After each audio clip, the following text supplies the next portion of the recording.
যে জাতির বিচার চললাম মোর কাছে শ্রীমতী যে দিল ঝঙ্কার বলতে হলো যে তাই বেশ তাই হবে কথা দিলাম তোমাকে ও যেন ঠাকুর ঘরে কখনো না ঢোকে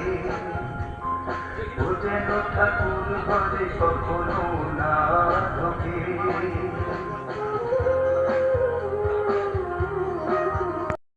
করতে আদায়